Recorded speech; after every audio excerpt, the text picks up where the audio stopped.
Well, 'twas the night before US CPI, certainly in the case of Blake. It is coming up in the session ahead for us here in Australia, and all was well. Well, risk is actually flying. We've got the S&P above 5,600. We've got the Nasdaq eyeing a move into 21,000, and we've got the Nikkei in Japan on an absolute tear at the moment, with that market up 25% year to date. Obviously, that's in yen terms. In the US dollar, we are seeing a bit of consolidation after 7 days on the downside. We'll see what happens on the reaction to CPI. We do see the pound emerging as a outperformer at the moment. We look at some trades around that, and we see the yen once again finding few friends in this financial markets. And Blake also looks at the potential for more volatility coming through in equity markets and cross-asset volatility as well. This is the trade-off.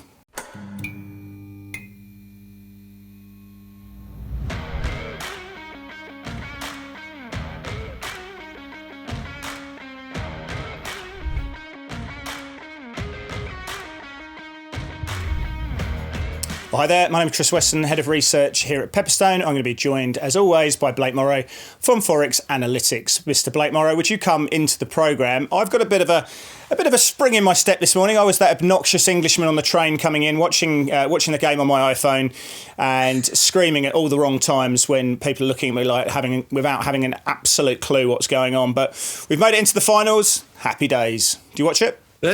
That's happy days. I didn't expect it. You can't tell me you expected it going into this tournament. Mate, I think it's one of those things, isn't it? Like Gareth Southgate, the England manager, who's made 3 semi-finals out of 4 tournaments. If he wins the European Championships, he's on paper England's greatest ever manager, beating Alf Ramsey after getting us through in '66. But you wouldn't have thought so, because the style of play has been so ugly. And I think it's a little bit like trading. It's a bit of a sort of a metaphor in the sense that you just got to get a result. It doesn't have to be exotic. It doesn't have to be, unbelievably pretty. You've got to have the defence in place, and you've got to get the results. And ultimately, that's what's happening with England. Boring can be good. We can get results. Are you sure you weren't talking about my golf game, Chris? I'm just... Well, golf's the same, isn't it? Like, golf is all about repetition. If you can do the same thing perfectly over and over and over again, you're going to get great results. And I think trading's the same in that situation as well. If you can find predictable patterns in the market and behaviours that sort of project forward, you try and capitalise on that. So repetition is good in golf, it's good in trading, it's good in soccer, football, shall we say. Anyway, moving on, let's go to the programme. Let's take the market pulse.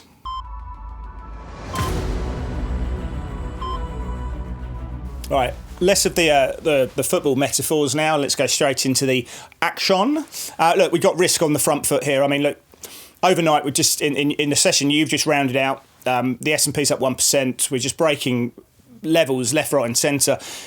People are calling up saying, Chris, why the move? Didn't really see any news as to justify that. Look, we've got Apple coming out saying that they're going to ship 10% more shipments. When was already to its back? It's the old saying, isn't it? The market rallied because it was open. There wasn't really any need to rally, but it's just the bulls are in control. We've got flows taking place, passive flows, people chasing, optionality driving, all these different things. You don't need a reason. The market just goes up, and as traders, we just got to trade what the flows we see and try and align with what we're seeing. But risk is on fire at the moment. We can talk about CPI in a moment, but it's hard to fade, right? It is hard to fade, and it is one of those situations where, and I have those same conversations with our clients, like, where's the top? Yeah. And the answer is, I don't know. No one knows. And what's really interesting, though, Chris, is you don't hear anybody talking about it like, oh, here's my upside target, or here, I'm going to start shorting here. Everybody's kind of given up on that. But at the same time, it's kind of like, the flows are going in one direction, and now we have to be extra careful. I know we've been pretty cautious on the way up, but now I think we're pulling into that acceleration part of it. And that's kind of the next part of this topic that I wanted to bring up. Chris, I did a video earlier, if you follow me on Twitter, you probably saw it, about a potential blow-off top. Now, we've had this conversation before, and I did an anatomy of a blow-off top, and it was just basically your channels slowly growing in more of a parabolic fashion.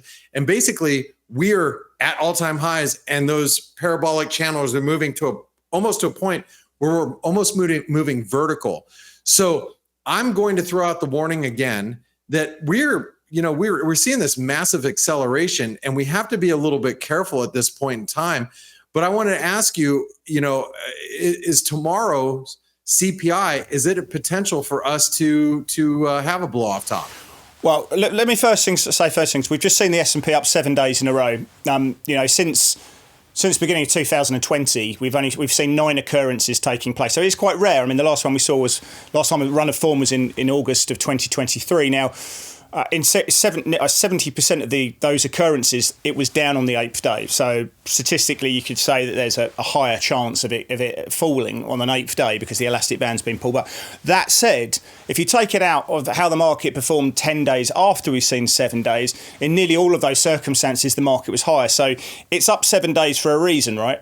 And there's strength that suggests that any pullbacks because of profit taking mean going higher. Now, if we have a look to answer your question, the market drastically wants to see further evidence that the rate of change on inflation is ebbing away, and that justifies what's being priced into rates market. We've got 70% chance of a rate cut in September. I think anything that radically changes that view could cause volatility. So I think if you take the month-on-month core US CPI print, the market's expecting that to come out and round to about 0.2%, which would be a healthy number, and that would justify the 70% chance of a rate cut for September being priced in.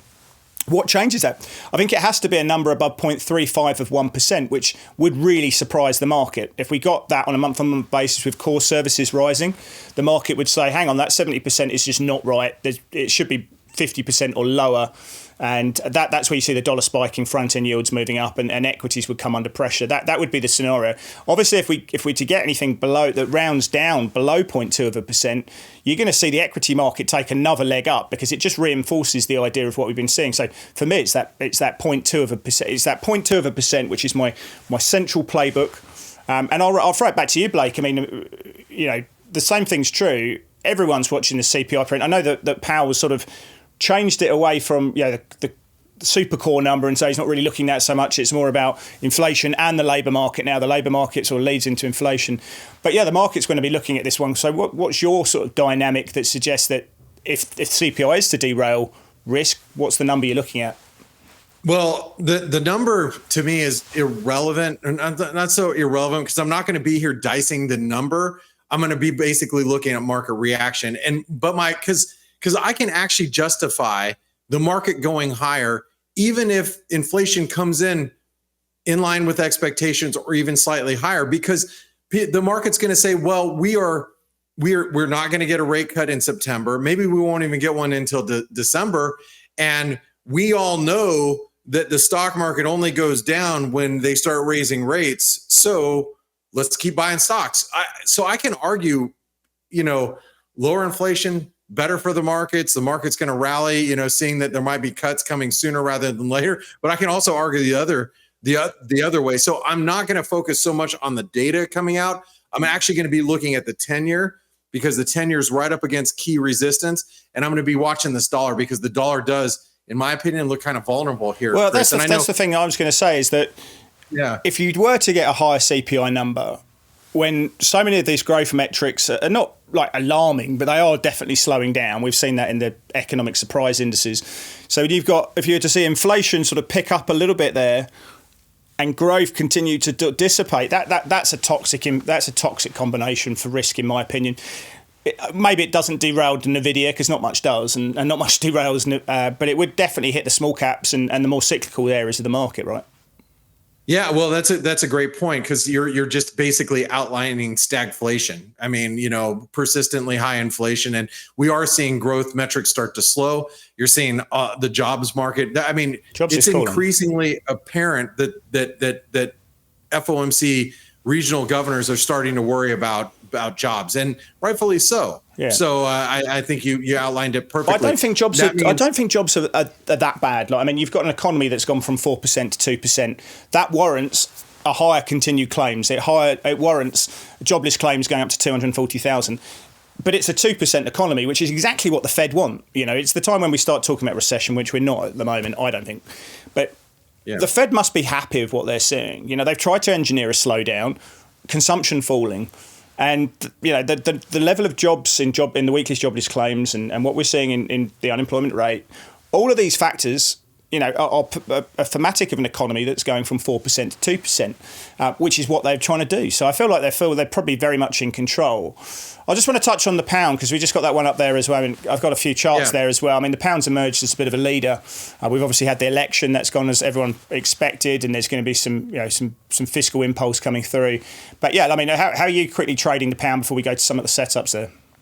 I think maybe it was last week or the week before I was talking about the euro sterling. I've been playing on the long side. I actually closed out just after Pill from the BOE spoke today, gave a little kicker to the sterling. I pulled off my sterling longs just to reduce dollar exposure. But I love sterling. I'm still short euro sterling. So I think it looks good. I think it looks good too.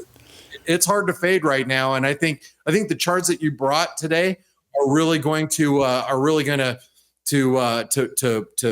secure that idea about what the sterling's doing across the board. Yep. So we should probably get to it. What do you say? I just think it's one of those currencies where you've had rate cuts being priced in across the curve because the Bank of England have opened that door, and then someone like Hugh Pill, the chief economist, didn't meet that. His commentary didn't meet that pricing, and effectively you've had rate cuts being priced out to agree, which has obviously pushed sterling up. Anyway, let's go and have a look at some of those charts, and that's the setup.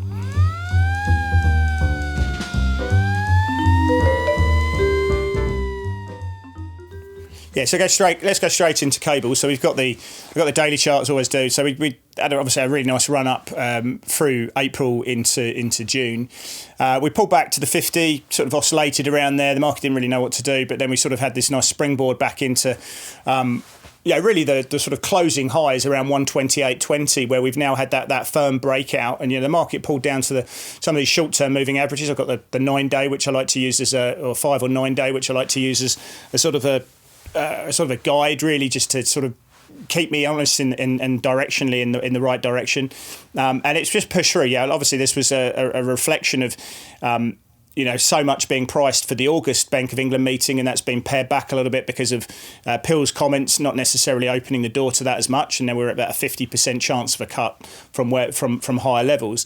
But the pound's really sort of emerged as a standout currency now. Maybe there's some positioning, maybe it's just less rates. But the fact that we've now closed above that ceiling, which we tried a number of times and the market smacked it back down with supply, I think that's a very powerful force that we've got that close through now. So obviously it's difficult to chase with CPI in the session ahead. And maybe some of the other sterling pairs, sterling yen, sterling NOK, probably euro sterling might be better places to place you taking that dollar out. But I think the bulls have made a pretty emphatic statement by that close through there, and it's something that needs to be watched. They have, and like I said, I like sterling 129, 130, 132. Those are the levels that we should be looking for on the upside.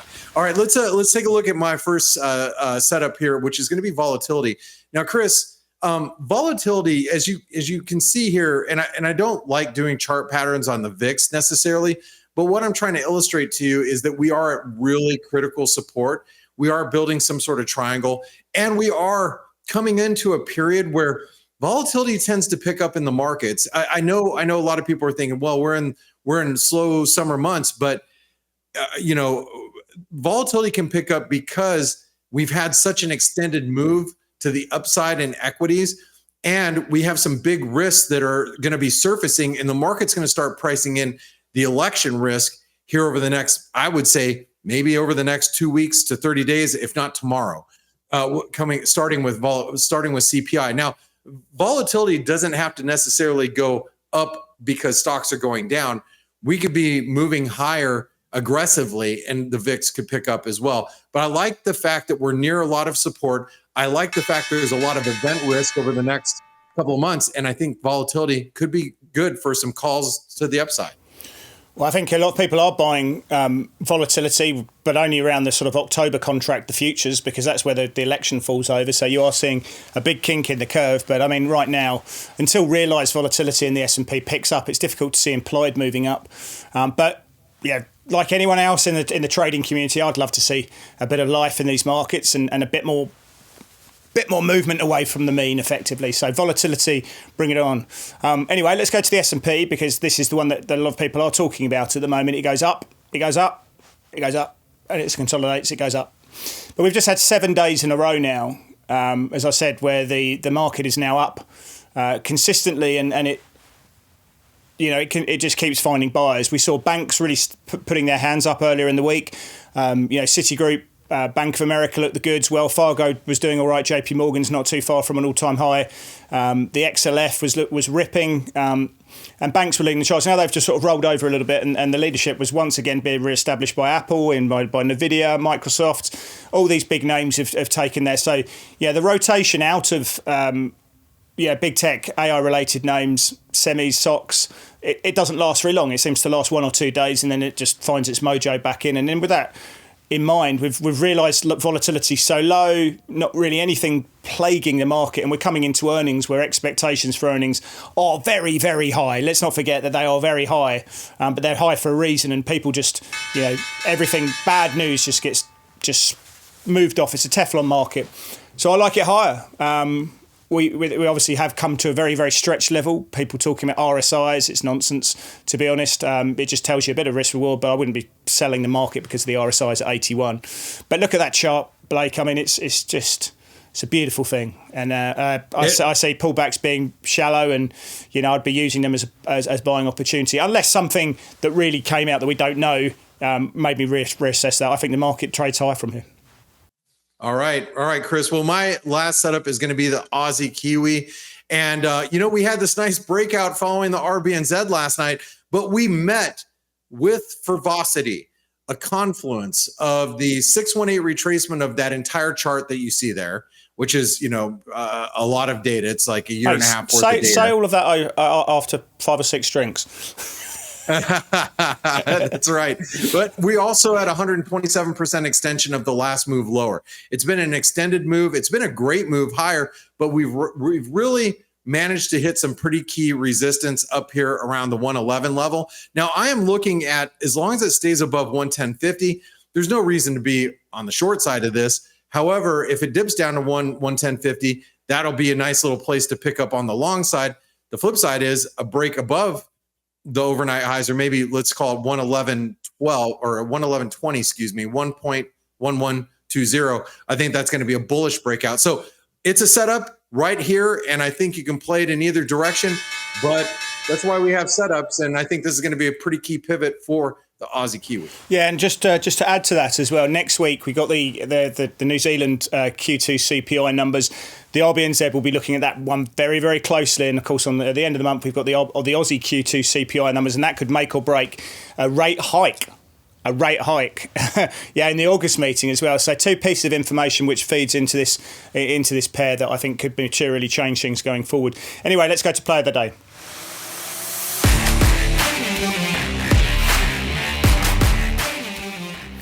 I'm going to keep it on the sterling vibe. Yeah, obviously the spreads on sterling NOK are a little bit wider than you'd see in the G10 pairs and the dollar pairs, obviously. But you know what? You get compensated by movement. So we've seen a 1.5% move to the upside last night. You know, look, Brent is a consideration for the NOK, but at the end of the day, what's changed for the NOK is that the Norges Bank were one of the most hawkish out there alongside the RBA. And what we saw last night was a big, actually one of the biggest misses in CPI I've remembered for a while in the sort of G10 economies. So a big move down in headline and core inflation in Norway. And what we've actually seen is a market that sort of skewed towards rate hikes over the next sort of 6 months to one now where the door is opened for rate cuts. So that psychology of the market has shifted. And now we've got about a 50% chance of a rate cut being priced into Norway rates by the end of the year. And that's just to change the game. Obviously, we've got the wind to the back on the pound at the moment. You know, they've got rate cuts being priced into, rate cuts by the end of the year.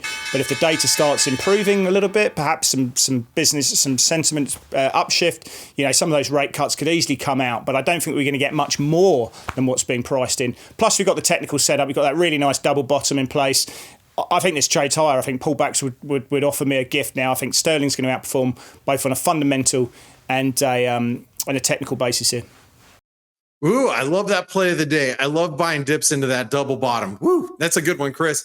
All right, my play of the day is going to be the dollar CAD, and I don't have any loony exposure, but I'm looking to get kind of loony here. You know, Chris, I've been skeptical about buying the dollar CAD. Everybody's bearish Canadian dollars. the CFTC positioning is the most skewed with highly speculative funds. Basically short-term speculative funds or short CAD more than any time in history going back maximum of CFTC data. That means everybody was expecting to move to 140. Look, I think we eventually get it. However, if the CPI data comes in weak and we break through 135.90, I'm looking for a short, down towards 134 and change. And that's where I'm going to be looking to pick up Looney. That means in the meantime, I'm looking to short this bad boy. You break below 135.90, you break below the 200 DMA, and I think it opens up a lot of downside. And we're going to get a little crazy, Chris. We're going to get a little loony with this one. Yep. So, dollar CAD, I'm not short, not yet, but tomorrow I might be after the US CPI data. So put it on the radar. There you go. I want to see the Blake getting a bit loony. I think that sounds like a bit of fun. Anyway, Blake, thank you, my good friend. And we'll see you on the, actually next week. I think Monday's going to be an early Sunday night for everyone else. But it's going to be a day that most people I think a lot of the English can be taken off work, I think, the next day. So we'll see what happens there. But thank you for everyone else out there for staying on and watching this far. We hope you enjoyed what you've been seeing, and if you do, smack the like button. We'd really appreciate that. And if you want to leave a comment as well, that would be great as well. And also tell all your friends, hit the subscribe button so that you can reach the show more often. We'll see you back next week for more of the trade-off.